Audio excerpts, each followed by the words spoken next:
غصے اور سبقت سے اس کا چہرہ لال سرخ ہو گیا، مگر کیا تھا، اس کی مجبوری تھی۔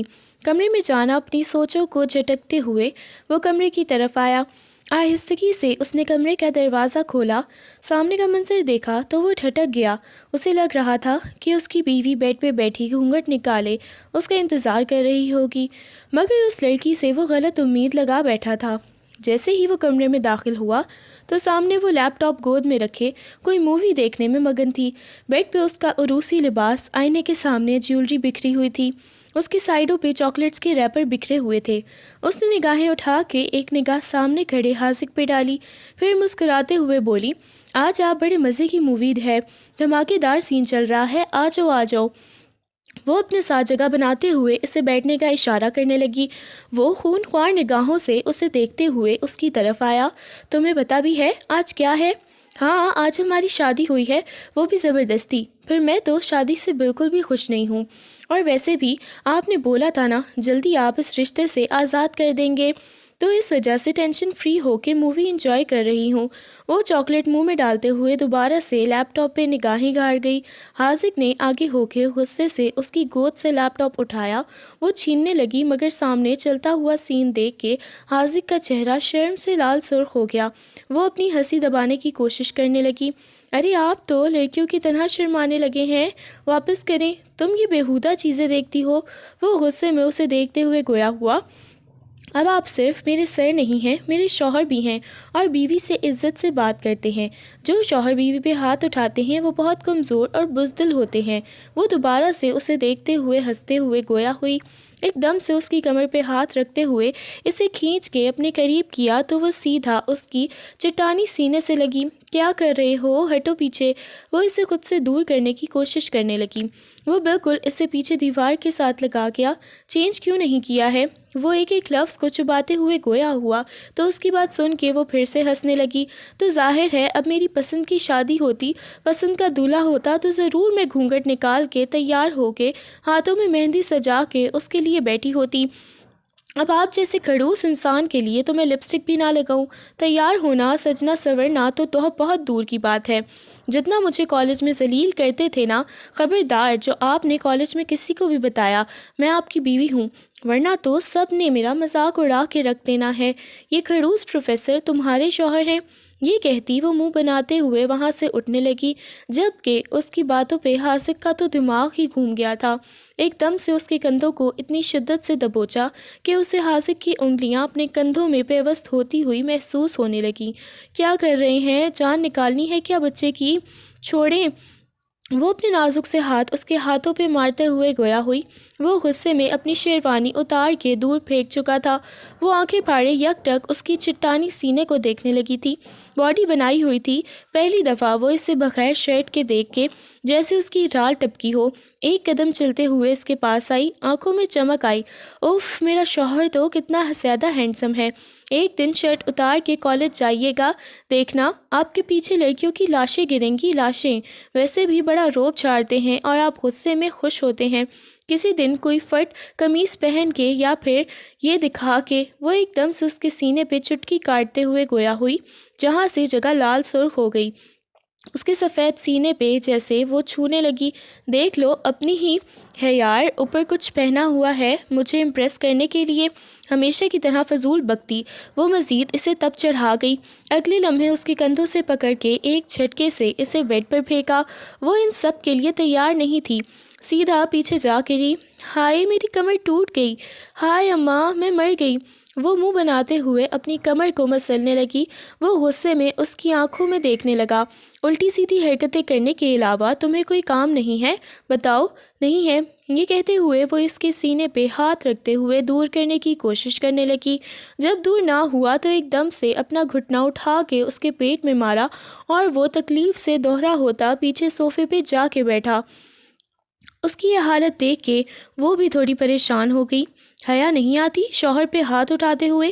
اپنے بارے میں تمہارا کیا خیال ہے؟ غصے میں اسے دیکھتے ہوئے گویا ہوا، کوئی خیال نہیں ہے، یہ لیں پانی پئیں۔ جلدی سے اس کے سامنے گلاس پانی کا رکھا۔ بہت شکریہ میڈم، شکریہ، مرنے کے لیے نہیں چھوڑ دیا ظلم کر کے۔ وہ غصے میں اسے دیکھتے ہوئے سگریٹ سلگا کے بالکنی میں کھڑا ہو گیا۔ وہ اپنے کھلے منہ پہ ہاتھ رکھتی جلدی سے اس کے پیچھے آئی۔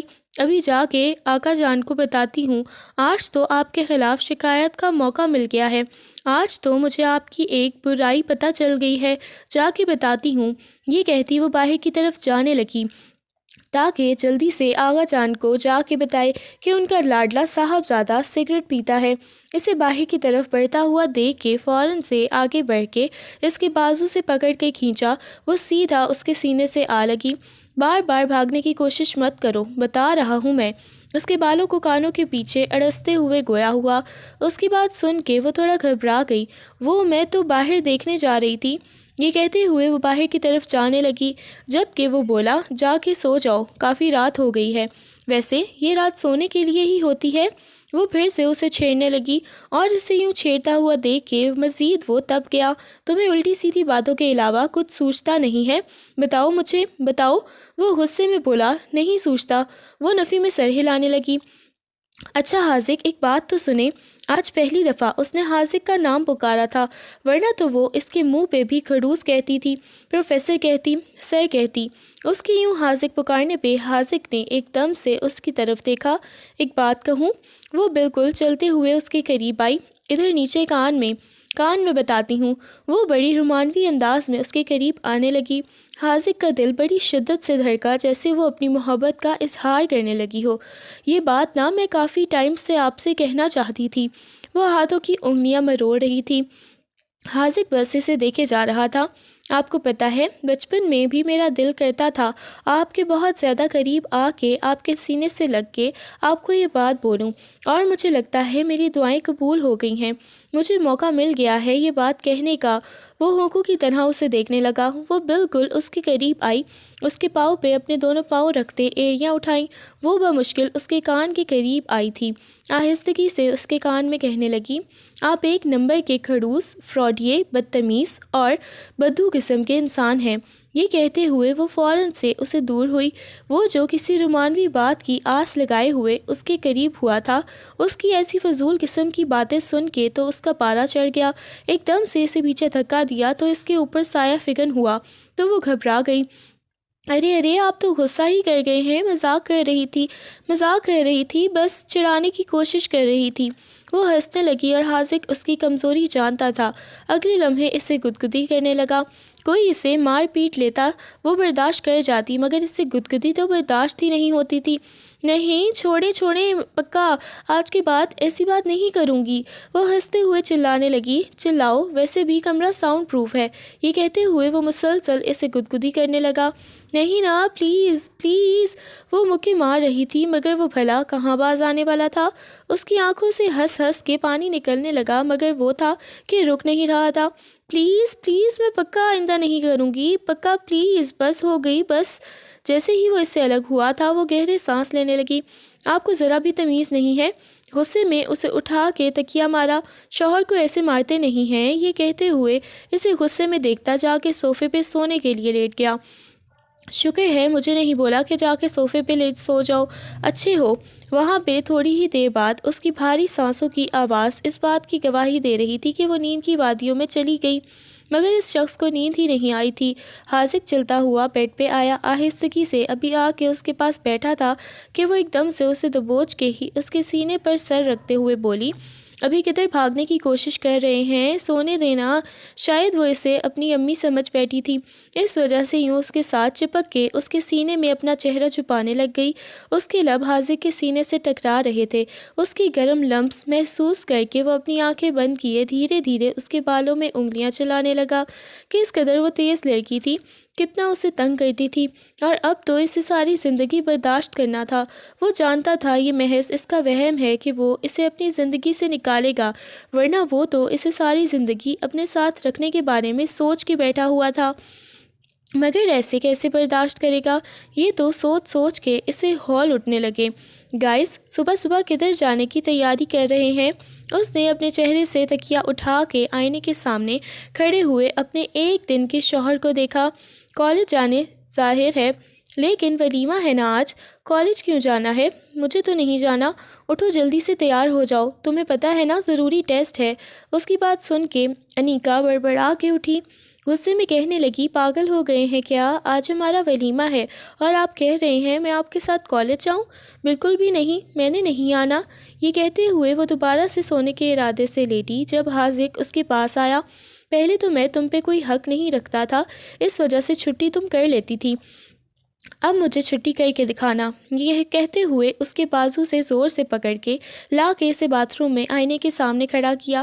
5 منٹ میں جلدی سے ریڈی ہو جاؤ، میں نیچے انتظار کر رہا ہوں۔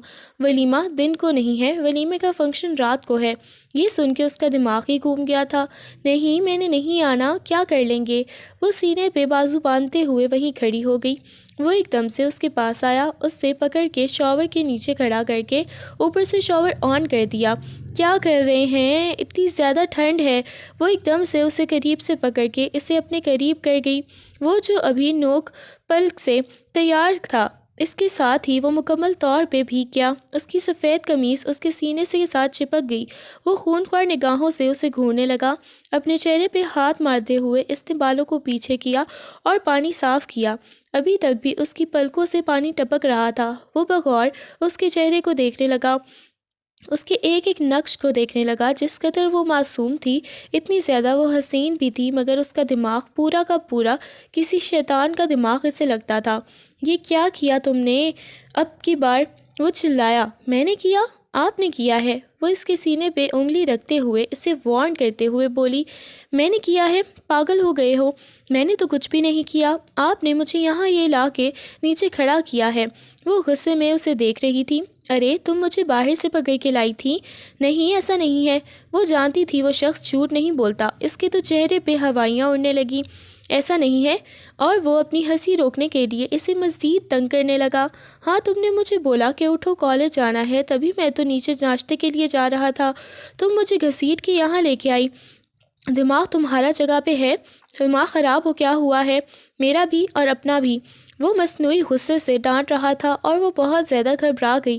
نہیں، سچ میں آپ مجھے پکڑ کے لائے تھے۔ میں نہیں، تم لائی تھی۔ وہ دونوں جھگڑ رہے تھے۔ ایک دم سے اسے پیچھے دھکا دیا، وہ پھسلا، اس سے پہلے کہ گرتا اسے پکڑا، وہ سیدھا اس کے اوپر باتھ ٹب میں جا گری۔ پانی اچھل کے دیواروں پہ گرا، ہونکوں کی طرح اس کی طرف دیکھنے لگی۔ ابھی بھی کہنا کہ یہ میں نے کیا تھا؟ غصے میں اسے دیکھتے ہوئے گویا ہوا، وہ اٹھنے لگی، پھر سے پھسل کے اس کے اوپر آ گری۔ میری ہڈیاں پسلیاں توڑنے کا ارادہ کیا ہوا ہے کیا؟ ویسے تو تم نے بولا کہ مجھ سے جان نہیں چھوٹے گی، ویسے ہی بیوہ ہو جاتی ہوں نا، یہی سوچ رہی ہو نا؟ اس کے بالوں سے پانی ٹپک کے اس کے چہرے پہ جا رہا تھا۔ ہاں بالکل یہی سوچ رہی ہوں۔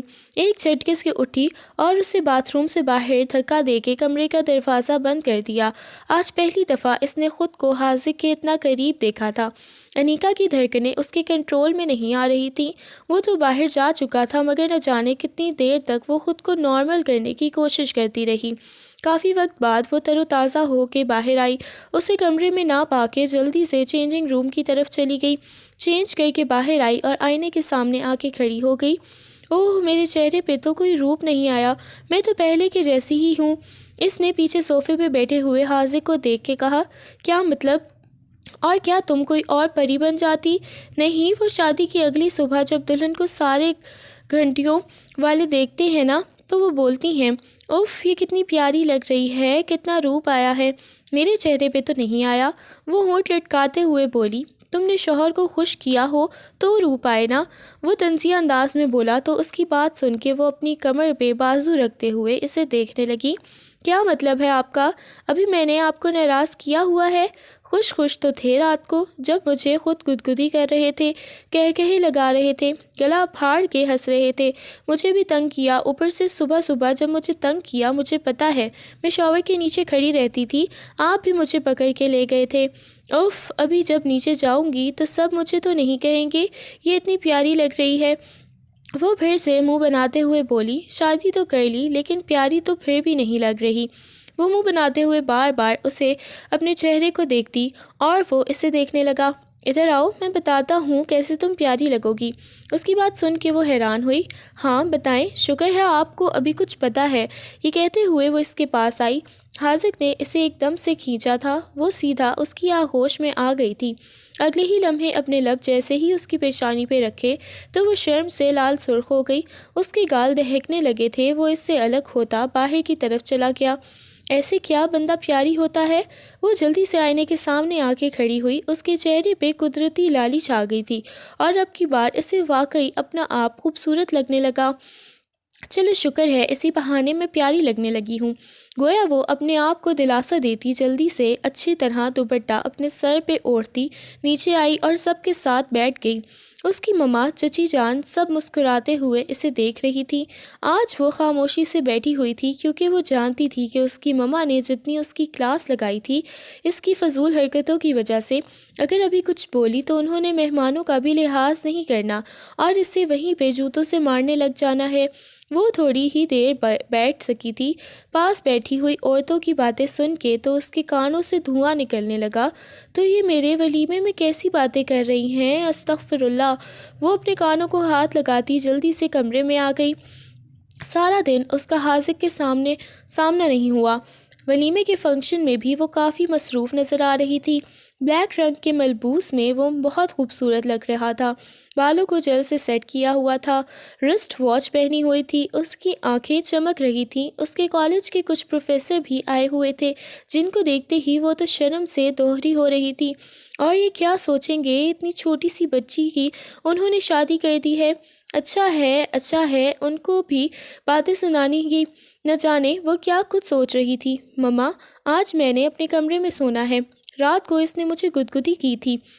جیسے ہی ولیمے کا فنکشن ختم ہوا تو وہ اپنے کمرے میں جانے لگی۔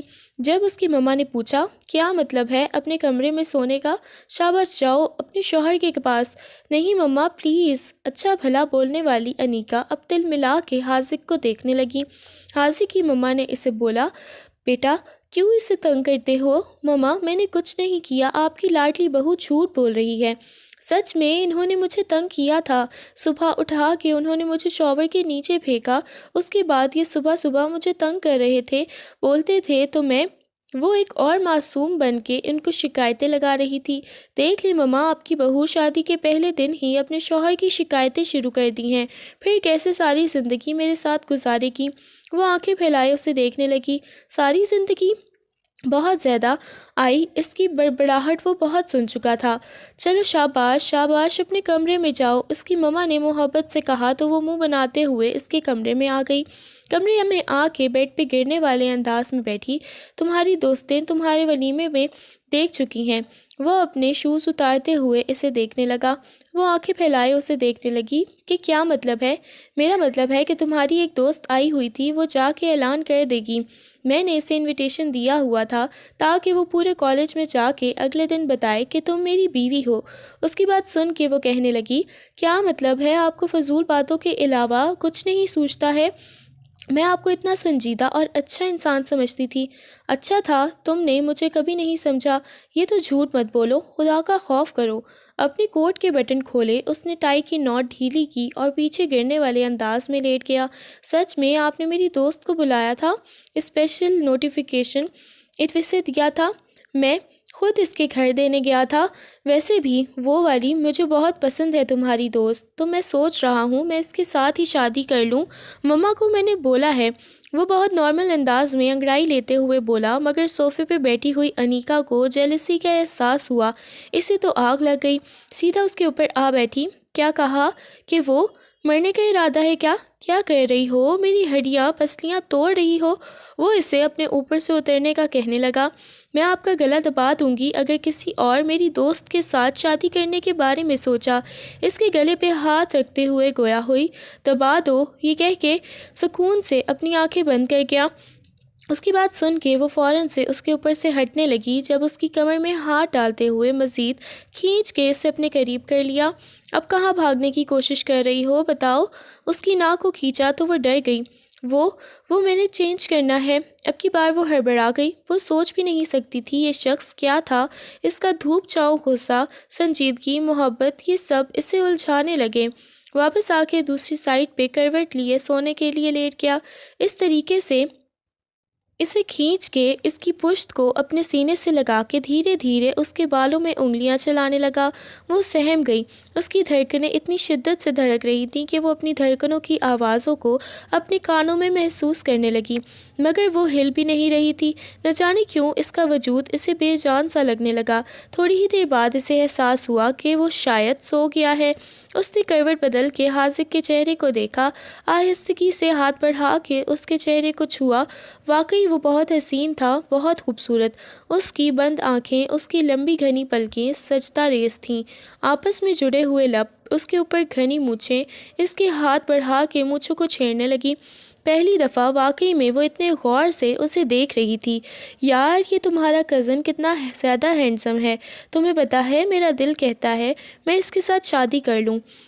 اپنی دوستوں کی باتیں اس کے کانوں میں گونجنے لگی۔ نہ جانے اسے کیا ہوا، شدت سے اس کے گرد بازوؤں کا حصار قائم کر لیا۔ کسی کو بھی نہیں دینا میں نے اپنے شوہر کو، وہ منہ بناتے ہوئے بچوں کی طرح بولتی، اس کے سینے میں اپنا چہرہ چھپا گئی۔ اگر وہ جاگ رہا ہوتا تو وہ شاید کبھی اس کے پاس نہ آتی، مگر وہ اس بات سے انجان تھی کہ وہ اس کے روپ میں دیکھنے کے لیے اس وقت نیند کا بھرپور ناٹک کر رہا تھا۔ بدتمیز کہیں کی، شرم ہی نہیں آتی، دوسروں کے شوہر کو دیکھتی ہیں۔ کل سے ان کو برقع ڈال کے بھیجوں گی، بولوں گی آپ کو لڑکیاں گندی نظر سے دیکھتی ہیں، آپ تو میرے شوہر ہو نا۔ وہ کبھی اس کی گال کو سہلاتی اور کبھی اس کے سینے میں اپنا چہرہ چھپا لیتی۔ وہ اسے دیکھنے لگا جو اسے الگ ہونے کی چاہ کر رہی تھی، اب کیسے اس کے سینے سے چپکی اپنی ساری دوستوں سے باتیں چل رہی تھیں جو اس کی تعریفیں کرتی تھیں۔ اب کسی نے تعریف کی تو اس کی زبان نکال لوں گی اور ساتھ آنکھیں بھی نکال لینا۔ بہت زیادہ لب بڑبڑا رہے تو وہ ہڑبڑا کے دور ہونے لگی۔ اگلے لمحے دیکھا تو آنکھیں بند تھیں۔ اوہو، انہیں بھی نیند میں بولنے کی عادت ہے، یہ کہتی وہ دوبارہ سے سر رکھ کے نہ جانے رات کو کتنی دیر تک بڑبڑاتی نیند کی وادیوں میں چلی گئی۔ صبح اس کے اٹھنے سے پہلے ہی وہ کالج کے لیے تیار ہو گئی اور اسے یوں جلد بازی میں تیار ہوتا دیکھ کے وہ حیران ہوا۔ ابھی تک تو میں اٹھا نہیں بیگم، تم کیوں تیار ہو گئی ہو؟ مجھے بیگم مت بولیں، وہ منہ بناتے ہوئے گویا ہوئی۔ کیوں نہ بولوں؟ اچھا ٹھیک ہے، نیچے ناشتے پہ میرا ویٹ کرنا، میں 5 منٹ میں ریڈی ہو گیا ہوں۔ میں نے آپ کے ساتھ کالج نہیں جانا، وہ اپنی آنکھوں میں کاجل لگاتے ہوئے گویا ہوئی۔ کیوں؟ پھر کس کے ساتھ جانا ہے؟ وہ کبرڈ سے اپنے کپڑے نکالتے ہوئے گویا ہوا۔ پہلے بھی ڈرائیور کے ساتھ جاتی تھی، ابھی ڈرائیور کے ساتھ جاؤں گی۔ پہلے اس وجہ سے ڈرائیور کے ساتھ جاتی تھی کیونکہ، آگے وہ خاموش ہو گیا۔ کیونکہ کیا؟ وہ مڑ کے اسے دیکھنے لگی۔ کیونکہ اب تم میری بیوی ہو، اس وجہ سے تم میرے ساتھ جاؤ گی۔ یہ کہتے ہوئے وہ باتھ روم کی طرف چلا گیا، مگر وہ انیکا ہی کیا جو اس کی بات مان لے۔ ناشتہ کرنے کے بعد سب کے لاکھ منع کرنے کے باوجود بھی وہ ڈرائیور کے ساتھ چلی گئی۔ جب وہ نیچے آیا تو اسے معلوم ہوا، غصے سے آگ بگولا ہو گیا۔ انیکا کی ایسی بچکانہ حرکتیں اسے اچھا خاصا غصہ دلا دیتی تھیں۔ کالج جاتے ہی اس کی نگاہیں انیکا کو ہی تلاش کرنے لگیں۔ اچانک اسے نظر آئی، وہاں کھڑی ایک اسٹوڈنٹ سے کہنے لگا، یہ انیکا کو اسٹاف روم میں بھیجیں۔ یہ کہتے ہوئے وہ اندر کی طرف چلا گیا۔ لڑکی انیکا کے پاس آئی، کہنے لگی، وہ تمہارا کزن تمہیں بلا رہا ہے۔ کون؟ حاذق؟ حاذق کہاں گئے ہیں؟ حاذق لاڈلا بولا، بس بیٹھی۔ اس کی دوست نے اسے چھیڑا۔ اس نے پہلی دفعہ یوں اس کا نام لیا تھا، جبکہ وہ جانتی تھی اب وہ حاذق کی بیوی بن چکی ہے۔ اس کے باوجود بھی اسے تنگ کرنے سے باز نہ آئی۔ وہ جلدی سے اپنا دوپٹہ سیٹ کرتے ہوئے اندر کی طرف گئی، دیکھا تو سامنے وہ لیپ ٹاپ کھولے تیزی سے انگلیاں چلا رہا تھا۔ بولے، وہ اپنے ہاتھوں کی انگلیاں چٹکاتے ہوئے گویا ہوئی۔ اس وقت تقریباً سبھی ٹیچرز لیکچرز لے رہے تھے اور وہ اسٹاف روم میں اکیلا تھا۔ اس نے آہستگی سے اٹھ کے اسٹاف روم کا دروازہ بند کیا۔ وہ گھبرا گئی، یہ اب کیا کر رہے ہیں؟ وہ کانپتی ہوئی آواز میں بولی۔ وہ اس کی طرف قدم بڑھانے لگا، وہ پیچھے دیوار کے ساتھ لگی۔ کیا ہے؟ ایسے کیا دیکھ رہے ہیں؟ میری طرف کیوں آ رہے ہیں؟ وہ گھبراتے ہوئے گویا ہوئی تو اس کی بات سن کے وہ اس کی تھوڑی سے پکڑ کے اس کا چہرہ اوپر کرنے لگا۔ مجھ سے مار کھانے کا ارادہ ہے کیا؟ اس کی بات سن کے وہ معصومیت سے نفی میں سر ہلانے لگی۔ پھر میری بات کیوں نہیں مانتی؟ میں نے آپ کی کون سی بات نہیں مانی؟ وہ جان کے انجان بنتے ہوئے گویا ہوئی۔ میں نے تمہیں بولا تھا نا کہ میرے ساتھ کالج آنا، پھر ڈرائیور کے ساتھ کیوں آئی؟ تم میری بیوی ہو، وہ سخت لہجے میں گویا ہوا۔ آئندہ ایسا نہیں کروں گی، انیکا نگاہیں جھکاتے ہوئے انتہائی معصومیت سے بولی، جیسے اس سے بڑا معصوم اس دنیا میں کوئی تھا ہی نہیں۔ اس کی باتوں پہ وہ حیرت سے اسے دیکھنے لگا۔ اسے لگا تھا کہ وہ پھر سے آگے سے زبان چلائے گی، جبکہ وہ جانتی تھی اگر ابھی زبان چلائے گی تو گھر جا کے اس کی مزید شامت آ جائے گی۔ ٹھیک ہے، جائیں کلاس میں۔ یہ کہتے ہوئے اس نے اسٹاف روم کا دروازہ کھولا۔ وہ جلدی سے باہر نکل گئی اور سارا دن اس کی دوستیں اسے چھیڑتی ہی رہیں۔ وقت گزرنے لگا، اس کے پیپرز نزدیک آ گئے تھے۔ وہ کمرے کی بجائے اسٹڈی روم میں ہی بیٹھی گھنٹوں گھنٹوں پڑھتی رہتی، کیونکہ وہ جانتی تھی اگر اب اس کے بار اس کے اچھے مارکس نہ آئے تو اس شخص نے تو اس کی جان ہی نکال دینی ہے۔ اب تک ایک روکنے والا بھی نہیں تھا، اب تو وہ اچھا خاصا پورا حق رکھتا تھا، اس پہ روب جھاڑتا تھا۔ شام کا وقت تھا، وہ اسٹڈی روم میں آیا کیونکہ آج کافی رات ہو گئی تھی۔ وہ کمرے میں نہیں آئی تھی، بظاہر تو وہ سو رہا ہوتا تھا، لیکن تب تک وہ سوتا نہیں تھا جب تک وہ روم میں نہیں آ جاتی تھی۔ وہ جیسے ہی اسٹڈی روم میں داخل ہوا تو سامنے وہ ٹیبل پر سر رکھے سو رہی تھی۔ وہ چلتا ہوا اس کے پاس آیا، آہستگی سے اس کے بالوں کو سہلایا۔ انیکا، اٹھو، کمرے میں آ جاؤ، یہاں کیوں سو رہی ہو؟ وہ نرمی سے گویا ہوا، شاید اسے بہت زیادہ نیند آئی ہوئی تھی، وہ بہت کم سوتی تھی۔ انیکا، اس نے نرمی سے انیکا کے گال کو تھپکا۔ انیکا نے ہلکی ہلکی آنکھیں کھول کے اسے دیکھا۔ مجھے نیند آئی ہوئی ہے، بہت زیادہ، ہونک بنتے ہوئے گویا ہوئی۔ اچھا ٹھیک ہے، چلو روم میں آ کے سو جاؤ۔ نہیں، یہ ابھی پیپر رہتا ہے، میں نے پڑھنا ہے۔ کوئی بات نہیں، وہ بعد میں پڑھ لینا، آ جاؤ۔ یہ کہتی اسے اپنے ساتھ لگاتا ہوا روم کی طرف لے کے آیا، اسے بیڈ پہ بٹھایا تو وہ پانی مانگنے لگی۔ یہ لو، پانی پیو۔ پانی پینے کے بعد وہ اس کے سینے پر سر رکھے یوں ہی بیٹھی بیٹھی سو گئی۔ شاید اسے بہت زیادہ نیند آئی ہوئی تھی۔ وہ آہستگی سے اس کے بالوں میں انگلیاں چلانے لگا۔ اسے محسوس ہو رہا تھا کہ وہ اس سے کس قدر محبت کرنے لگا ہے، کتنا اسے چاہنے لگا ہے، مگر نہ جانے کیوں وہ اس محبت کا اظہار کرنے سے ڈرتا تھا۔ اس طریقے سے اسے اپنے قریب کر لیا، وہ بھی اسے دبوچے ہوئے نیند کی وادیوں میں چلی گئی۔ اسے ایک عجیب سی عادت ہونے لگی۔ وقت گزرنے لگا، پیپرز ہوئے، پیپرز کے بعد وہ بہت زیادہ وقت گھر میں ہی ہوتی تھی۔ کبھی کچن میں گھستی، الٹی سیدھی چیزیں بناتی رہتی جو خود بھی کھاتی اور حاذق بھی بیچاری سی شکل سے بنا کے کھا لیتا۔ شام کے وقت چائے پیتے ہوئے وہ اپنی مما اور چچی کے ساتھ بیٹھی ہوئی تھی۔ اس کی پھپھو جان بھی آئی ہوئی تھیں۔ بیٹا، گڈ نیوز کب سنائی گئی؟ پھپھو جان کی بات سن کے اس کا چہرہ لال سرخ ہو گیا۔ فوراً سے چائے پیتے ہوئے اس کا ہاتھ رکے، جبکہ پیچھے سے آتے ہوئے حاذق نے گھور کے اپنی پھپھو کو دیکھا۔ پھپھو جان مسکرائی تھیں۔ بھائی اب بس کر دو، پڑھائی بہت ہو گئی ہے، اب اپنی فیملی مکمل کرو۔ پھپھو جان کی بات سن کے اس کی تائی کہنے لگی، نہیں، ابھی تو میری بہو خود بچی ہے۔ کہاں سے بچی ہے؟ اس کی مما نے گھور کے اپنی بیٹی کو دیکھا۔ کہاں ہے مما؟ آپ کو تو مجھے گھورتی رہتی ہیں، آج ایک دیکھ ہی رہی ہیں۔ آپ اپنی چچی کو دیکھیے، مجھے گھور رہی ہیں۔ وہ معصومیت سے حاذق کو شکایت لگانے لگی۔ اچھا، مطلب کل تک تم اس کی شکایتیں ہمیں لگاتی تھی، آج ہماری شکایتیں اسے لگاؤ گی؟ اس کی تائی جان نے اپنی لاڈلی سی بہو کو گھورا۔ ہاں نا، وہ مسکراتے ہوئے اس کے ساتھ لگ کے بیٹھ گئی۔ کوئی شرم ہوتی ہے، کوئی حیا ہوتی ہے؟ نہیں ہے مجھ میں، شادی نہ کرواتے پھر آپ لوگ؟ وہ مسکراتے ہوئے گویا ہوئی، جبکہ حاذق اسے دیکھ رہا تھا۔ ہر وقت آگے پیچھے گھومتی ہے۔ حاذق، میں نے آپ کے لیے بریانی بنائی ہے اپنے ہاتھوں سے، جلدی سے روم میں چلیں، میں آتی ہوں لے کے۔ وہ دیکھنے لگا، سب کے ساتھ بیٹھ کے ڈنر کر لینا۔ پھپھو کی بات سن کے تائی جان کہنے لگی، نہیں، ان دونوں کو الگ ہی کھانا ہوتا ہے بیٹھ کے، یہ تو بہت غلط بات ہے۔ پھپھو جان کا پورا ارادہ تھا انہیں بھڑکانے کا، ان کی بہو کے خلاف کرنے کا، مگر بھلا وہ کہاں اس کے خلاف ہونے والی تھی۔ بیٹا تم دونوں جاؤ، میں ملازموں کو بھجوا دیتی ہوں۔ ٹھیک ہے، اٹھیں۔ اس نے حاذق کا بازو سے پکڑا اور اسے لے کے آگے آ گئی۔ ویسے آپ کو شرم تو نہیں آتی بیگم؟ وہ سنجیدگی سے گویا ہوا۔ کیوں، کیا ہوا ہے؟ اپنی کمر پہ ہاتھ رکھتے ہوئے اسے گھورتے ہوئے بولی، پھپھو کے سامنے ایسے مجھے اٹھا کے لائی ہیں، پتہ نہیں ہمارے بارے میں کیا سوچ رہی ہوں گی۔ وہ سوچتی ہیں، سوچتی نہیں۔ تھوڑی ہی دیر بعد ملازمہ بریانی لے کے آ گئی۔ وہ حیرت سے دیکھنے لگا، مطلب یہ آپ نے اپنے ہاتھوں سے بنائی ہے؟ وہ سنجیدگی سے پوچھنے لگا۔ ظاہر ہے، کھا کے دیکھو، میں آپ کو کھلاتی ہوں۔ وہ پہلا نوالا بنا کے اسے کھلانے لگی۔ اس کے ہاتھ کو پکڑ کے وہ نوالا کھاتے ہوئے کہنے لگا، تم تو بہت مزے کی بناتی ہو۔ ہاں، یہ میں نے آپ کے لیے بنائی ہے، اسپیشل، پہلی دفعہ بنائی ہے، دیکھیے کتنی اچھی بنائی ہے۔ آپ کی اچھے والی بیوی ہوں نا؟ وہ ایک ادا سے بالوں کو جھٹکتے ہوئے گویا ہوئی وہ اسے دیکھنے لگا۔ ویسے تمہیں تو مجھ سے الگ ہونا تھا نا؟ وہ اس کی آنکھوں میں دیکھتے ہوئے گویا ہوا۔ میں اب سوچ رہا ہوں کہ بس اس رشتے کو اب ختم کر دوں۔ یہ سن کے وہ ایک دم سے خاموش ہوئی، اس کے لبوں کی ساری مسکراہٹ غائب ہوئی، اس کا رنگ لٹے کی مانند سفید پڑ گیا۔ کیا ہوا ہے؟ وہ آہستگی سے اس کے قریب ہوتے نرمی سے گویا ہوا۔ وہ نفی میں سر ہلانے لگی۔ کچھ بھی نہیں ہوا، اب کھائیں، میرا دل نہیں ہے۔ یہ کہتے ہوئے وہ بالکنی کی طرف جانے لگی۔ وہ بہت زیادہ پریشان ہو گیا۔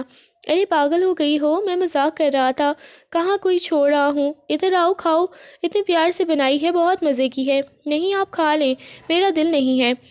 نہ جانے کیوں وہ اتنی زیادہ اداس ہو گئی۔ جا کے بالکنی میں کھڑی باہر کو دیکھ رہی تھی۔ ہلکی ہلکی ٹھنڈ ہو رہی تھی۔ آہستگی سے اپنی شال اس کے کندھوں پہ ڈالتے ہوئے اسے اندر لے کے آیا۔ یہاں بیٹھو، اسے اپنی آغوش میں بٹھاتے ہوئے کھلانے لگا۔ وہ اس کی گردن میں اپنا چہرہ چھپا گئی اور اسے اپنی گردن بھیگتی ہوئی محسوس ہونے لگی۔ وہ رو رہی تھی۔ کیا ہوا ہے، پاگل ہو گئی ہو؟ وہ اس کی پشت کو سہلاتے ہوئے محبت بھرے لہجے میں گویا ہوا۔ وہ اسے دیکھنے لگی، نفی میں سر ہلانے لگی۔ نہیں پاگل نہیں ہوں، لیکن آگے وہ پھر بھی نہیں بول پائی۔ کیا ہوا ہے، کسی نے کچھ کہا ہے کیا؟ ابھی اتنی خوش لگ رہی تھی، ہنس رہی تھی، مسکرا رہی تھی، ایسے اداس کیوں ہو گئی ہو؟ وہ بہت اپنائیت اور محبت سے بول رہا تھا۔ کچھ بھی نہیں، مجھے بہت نیند آئی ہوئی ہے، مجھے سونا ہے۔ یہ کہتے ہوئے وہ دوسری سائڈ پہ سونے کے لیے لیٹ گئی۔ برتن اٹھانے اسے ملازمہ کو پکڑائے اور اسے چائے کا بولتے ہوئے اس کے پاس آ گیا، کھینچ کے اسے اپنے حصار میں لیا۔ بتاؤ نا مجھے کیا ہوا ہے، میں نے ورنہ جان نہیں چھوڑنی، پوچھتے رہنا ہے۔ اس کی گال کو سہلاتے ہوئے محبت سے پوچھے جا رہا تھا۔ وہ اٹھ کے بیٹھ گئی، اس کی سینے پر سر رکھ کے شدت سے رونے لگی۔ آپ مجھے چھوڑ دو گے؟ وہ بہت ہی معصومیت سے بولی۔ اس کے لہجے میں بچے جیسی معصومیت تھی، جیسے کوئی بچہ اپنی پسندیدہ چیز کے لیے روتا ہے۔ پاگل ہو گئی ہو؟ نہیں، کیوں میں نے چھوڑنا ہے؟ محبت کرتا ہوں تم سے، میں نے کیوں چھوڑنا ہے؟ بتاؤ مجھے۔ اس کے چہرے کو اپنے ہاتھوں کے پیالے میں بھرتے ہوئے اس کے آنسوؤں کو بے مول ہونے سے بچا لیا۔ روئی کیوں ہو، کیا ہوا بتاؤ؟ نرمی سے گویا ہوا تھا۔ وہ مسکرائی۔ نہیں روئی، بس آپ کو کھونا نہیں چاہتی۔ تو پاگل ہو کیا جو تمہیں میں کبھی کھوؤں گا؟ اوکے، آج کے بعد رونا نہیں۔ اس نے اپنے آنسوؤں کو صاف کرتے ہوئے اس بات میں سر ہلا دیا تو دوبارہ سے اس کے سینے پہ اپنا سر ٹکا گئی۔ آگے ایڈمیشن کا کیا سوچا ہے؟ کون سی یونیورسٹی میں ایڈمیشن لینا ہے؟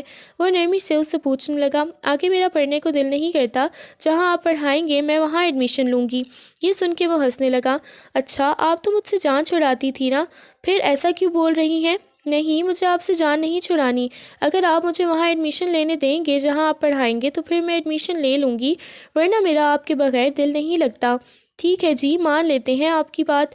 وہ ہنس پڑا اس کی بات سن کے۔ اچھا یہ مجھے بتاؤ، تمہارے سارے ڈاکیومنٹس کدھر پڑے ہیں؟ یہ سن کے وہ حیران ہوئی، ایک دم سے اپنا سر اٹھایا۔ کیا مطلب؟ مطلب یہ کہ ایڈمیشن صبح کروانے جانا ہے، ابھی تو مجھے چھٹیاں ہیں۔ چھٹیاں نہیں، ایڈمیشن سٹارٹ ہو گئے ہیں۔ نہیں نا، وہ منہ بناتے ہوئے بولی، مجھے نہیں پڑھنا۔ یہ کہتے ہوئے اس کے سینے میں اپنا چہرہ چھپا لیا۔ بھائی کیوں نہیں پڑھنا؟ نالائق بیوی ہے میری، ایسے تو ہمارے بچے بھی پھر نالائق ہی ہوں گے۔ کوئی بات نہیں، مجھے نالائق ہی پسند ہوں گے، نالائق ہی اچھے ہوں گے۔ یہ کہتے ہوئے اس کے سینے پہ اپنا سر ٹکا گئی۔ آہستہ آہستہ اس کے بالوں میں انگلیاں چلاتے ہوئے ابھی کچھ بولنے والا تھا کہ وہ ایک دم سے سر اٹھائے ہوئے اسے دیکھنے لگی۔ اس کی آنکھوں میں چمک آ گئی اور وہ جانتا تھا کہ اب اس کے دماغ میں کچھ نیا چلنے لگ گیا ہوگا۔ کیا ہے، ہنی مون پہ چلیں؟ اس کی بات سن کے اس کا دماغ چکرا گیا۔ اچھا، تمہیں شادی کے 1 سال بعد یاد آ رہا ہے؟ نہیں نہیں، 1 سال کہاں ہوا ہے، پلیز مجھے لے جائیں نا کسی اچھی سی جگہ پہ۔ وہ مسکراتے ہوئے اسے کہنے لگی، مگر وہ اس کی باتوں کو اگنور کر گیا۔ تو ابھی بالکل بھی نہیں جانا، پلیز لے جائیں، پلیز پلیز۔ اس کے ہاتھ کو پکڑتے ہوئے محبت بھرے لہجے میں بولی، چلو ٹھیک ہے، اس بارے میں سوچتے ہیں۔ اوکے۔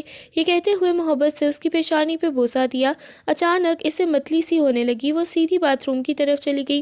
حاذق نے اپنی آنکھیں بند کر لیں کیونکہ اس کے ساتھ پچھلے کچھ دنوں سے یہ سب کچھ ہو رہا تھا۔ تھوڑا اسے لگ رہا تھا شاید الٹی سیدھی چیزیں کھاتی رہتی ہے، جو کچھ بناتی ہے کھا پی لیتی ہے، اسی وجہ سے یہ سب کچھ ہو رہا ہے۔ کافی وقت بعد وہ باہر آئی تو اس کے چہرے پر عجیب ہی رنگ بکھرے ہوئے تھے۔ ایک قدم چلتے ہوئے اس کے پاس آئی، اپنے ہاتھ میں اس نے پیچھے کچھ چھپایا ہوا تھا۔ وہ حیرت سے اسے دیکھنے لگی۔ کیا ہو گیا، کیا چھپایا ہوا ہے میڈم؟ یہ کہتے ہوئے اسے اپنے کھینچتے ہوئے اپنے حصار میں لے گیا۔ اس نے آہستگی سے پریگننسی اسٹک اس کے آگے کی تو وہ حیرت سے دیکھنے لگا۔ اگلے لمحے اس کے ہاتھ سے فوراً سے پکڑا۔ اس کی آنکھوں میں عجیب سی چمک آ گئی تھی۔ مجھے کچھ دنوں سے فیل ہو رہا تھا تو اچھا پھر تم نے مجھے بتانا گوارا بھی نہیں کیا؟ وہ غصے میں اسے دیکھنے لگا۔ مجھے کنفرم نہیں تھا نا، وہ نگاہیں جھکاتے ہوئے بولی اور وہ مسکراتے ہوئے اس کے چہرے کو اپنے ہاتھوں کے پیالے میں بھرتے ہوئے دیوانوں کی طرح بوسے دینے لگا۔ اتنی بڑی اس نے گڈ نیوز دی تھی، اتنی محبت کرنا تو بنتا تھا۔ میری ساری دنیا کی خوشیاں تمہارے قدموں میں لا کر رکھ دوں گا۔ وہ مسکراتے ہوئے اس کے چہرے کو اپنے ہاتھوں کے پیالے میں بھرتے ہوئے بولا۔ اب انیکا نگاہیں جھکا گئی تھی۔ مجھے خوشیاں نہیں، بس مجھے آپ کا ساتھ چاہیے، یہ کہتے ہوئے اس کے ہاتھ کو اپنے ہاتھ کی گرفت میں لے لیا۔ اور میں کب تمہیں چھوڑنے کی بات کرتا ہوں؟ میں ہمیشہ تو تمہارے ساتھ رہوں گا، تمہارے پاس رہوں گا۔ وہ محبت بھرے لہجے میں گویا ہوا تو اس کی بات سن کے وہ مسکرا دی۔ اس کی آنکھوں میں نمی تیرنے لگی۔ وہ اس کے سینے پر اپنا سر ٹکا گئی۔ اگلے دن وہ اسے لے کے ہاسپٹل گیا۔ ڈاکٹر نے چیک اپ کیا۔ چیک اپ کرنے کے بعد ڈاکٹر تھوڑی پریشان ہو گئی۔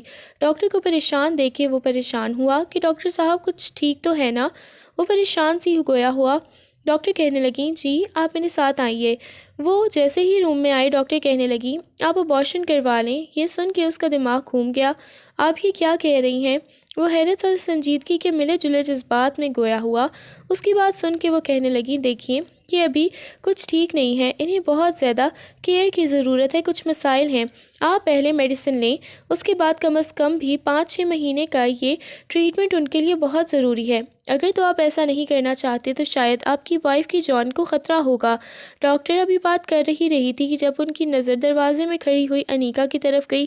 حاذق جلدی سے انیکا کی طرف آیا۔ وہ روتے ہوئے نفی میں سر ہلانے لگی۔ نہیں میں ایسا کچھ بھی نہیں کروں گی۔ اس نے اپنا ہاتھ اپنے پیٹ پر رکھا۔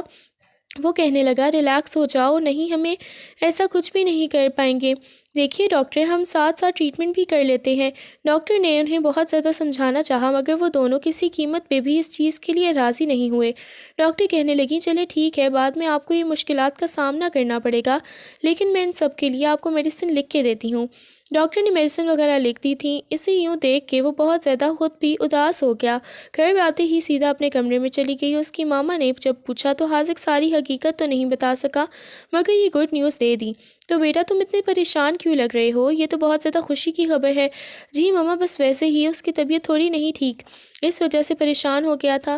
بیٹا اتنا تو ہوتا ہی رہتا ہے، وہ مسکراتے ہوئے بولی۔ میں چاہ رہی تھی تم اسے لے کے گاڑی سے گاؤں چلے جاؤ، وہاں پہ تمہاری بی جان ہے، وہ اس کا بہت اچھے سے خیال رکھیں گی اور وہ بالکل بھی ٹھیک ہو جائے گی۔ چچی جان بھی وہاں پہ ہوتی ہیں، سب کے پاس لے جاؤ۔ یہ سن کے وہ پہلے تو تھوڑی دیر سوچ میں پڑ گیا۔ ماما وہاں کیا سب اس کا خیال رکھیں گے؟ نہ جانے کیوں وہ خود کافی زیادہ اس کی طبیعت کی وجہ سے پریشان تھا۔ اس کی ماما کہنے لگی ہاں تمہاری نانو بھی تو وہاں پہ ہوتی ہیں، سب وہاں پہ ہی ہوتے ہیں، تو چلے جاؤ۔ وہ اس نے حامی بھر لی، اسے لے کے آ گیا۔ وہاں پہ اس کی بہت ساری کزنس بھی موجود تھیں جو اسے گڑیا کی طرح رکھتی تھیں، اس کا بہت زیادہ خیال رکھنے لگیں۔ حاذق نے بھی اپنے بابا کا بزنس جوائن کر لیا تھا لیکن وہ زیادہ تر گھر میں ہی رہ کے کام کرتا تھا، اس کا خیال رکھتا تھا۔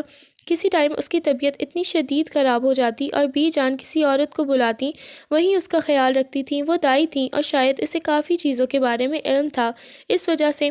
اور وہ لمحہ بھی آ گیا جب اس نے ایک صحت مند سے بیٹے کو جنم دیا۔ وہ گھر میں ہی تھے، بی جان نے ہاسپٹل نہیں لے جانے دیا، اس نے گھر میں ہی بچے کو جنم دیا تھا۔ بچے کے رونے کی آواز سن کے اس کے لبوں پہ مسکراہٹ بکھری۔ بی جان نے وہ ننھا سا بچہ اس کے بازوں میں تھمایا، وہ دیوانوں کی طرح اس کے چہرے پہ بوسے دینے لگی۔ بی جان انیکا ٹھیک ہے؟ انہوں نے اس بات میں سر ہلا دیا۔ ہاں بالکل ٹھیک ہے، تمہیں بلا رہی ہے، جاؤ اس کے پاس۔ وہ محبت سے اس کی پیشانی چومتے ہوئے بولی۔ حاذق جلدی سے اندر کی طرف آیا۔ وہ بیڈ پہ لیٹی ہوئی تھی، اس کی حالت بکھری ہوئی تھی اور اس کے لبوں پہ ایک نرم سی مسکراہٹ بکھری ہوئی تھی۔ وہ آ کے اس کے پاس بیٹھا، اس کے ہاتھ کو اپنے ہاتھ کی گرفت میں لیتے ہوئے اپنے لبوں سے لگایا، وہ بھی اس کے ہاتھ کو اپنے لبوں سے لگا کے۔ وہ دونوں خوش تھے، ان دونوں کی آنکھوں میں مسکراہٹ تھی۔ وہ آہستگی سے اٹھ کے اس کے سینے پہ اپنا سر ٹکا گئی۔ لو یو، وہ محبت سے اس کے کان میں سرگوشی کر گئی۔ مجھے ہمیشہ سے آپ سے بہت زیادہ محبت تھی، بہت زیادہ، بس اس محبت کو پہچاننے میں دیر کر دی۔ یہ کہتے ہوئے وہ مسکرائی تو حاذق نے اسے مضبوط سے اپنے بازوؤں کے حصار میں لے لیا۔ وہ دونوں آج بہت پرسکون تھے۔ ان دونوں کے ہاتھ میں ان کی محبت کی نشانی تھی۔ بی جان انہیں ان کا بچہ تھما گئیں۔ وہ کہنے لگا، یہ دیکھو، یہ تو بالکل تمہارے جیسا ہے۔ وہ کہنے لگی، نہیں، آپ کے جیسا ہے۔ ہاں، ہم دونوں جیسا ہے، آخر کو ہم دونوں کی ہی پروڈکٹ جو ہے۔ وہ مسکراتے ہوئے گویا ہوا تو اس کی بات سن کے وہ شرماتے ہوئے اپنا چہرہ اس کے سینے میں چھپا گئی۔